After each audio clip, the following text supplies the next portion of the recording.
Welcome to our sixth step in the Business Economics CLIL course on Candyland.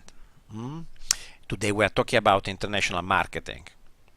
After the last lesson, you should have started to think about how to produce a very successful and impressive marketing presentation targeted to the customers living in a given macro area. And clearly you can't do it in Italian, you have to use English, okay?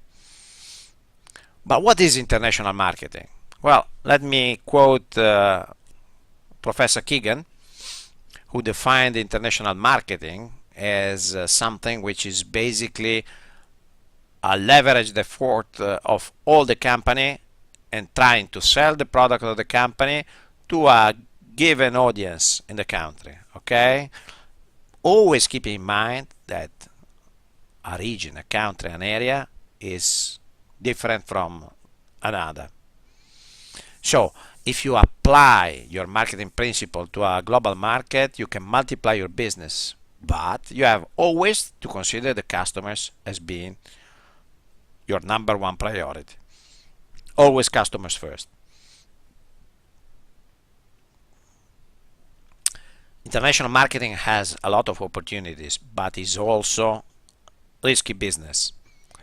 Most of the countries use currencies that are not like ours, okay? If you become an exporter, basically you'll find sooner or later forex risk, i.e. exchange rate risk, as part of the business. Plus, exporting is expensive. You have to think about logistics. You have to think about transportation and storage. So you'll need people that can travel abroad, talk to your customers, and deal with foreigners. It's not common to find these people. So you have to find them and keep them very, very jealously. And then, if you watch TV, you know that geopolitical factors might suddenly disrupt important relationship because of some unforeseen event that creates tensions in the world scene. But let's concentrate a little bit on the forex risk. Okay, so forex is everything related to the exchange rate.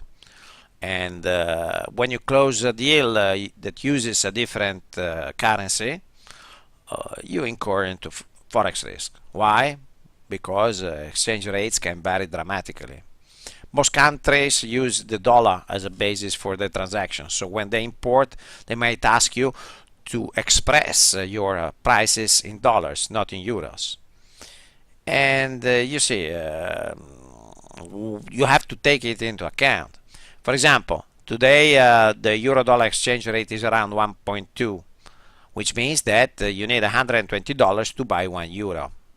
Okay, so if you want to sell your product at say $100 in America, you will be getting less than 100 euros. In order to get 100 euros, you will need to sell your products at $120. Is it something compatible with the market situation in the US? Well, you have to be very careful before taking a decision, and you have to make sure that you know about that. On top of it, most customers don't pay in advance, so you need to hedge yourself properly. What do you mean by hedging? Well, you have to cover the risk. Think about it. You have sold 1,000 pieces at $120 per piece, so you expect to find revenues of 100,000 euros. Okay, $120,000 divided by 1.2, which is the exchange rate, the current spot rate, and you expect to make 100,000 euros of revenues. But what if the exchange rate changes?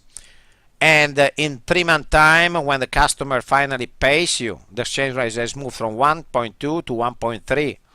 So you won't be getting your 100,000 euros. You will still be getting your $120,000, but these $120,000 converted into euros will give you only 92,300 euros.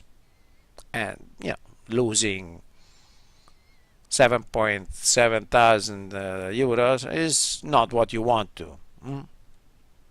So, just to conclude, International marketing is absolutely crucial if a company wants to grow and become a global reality.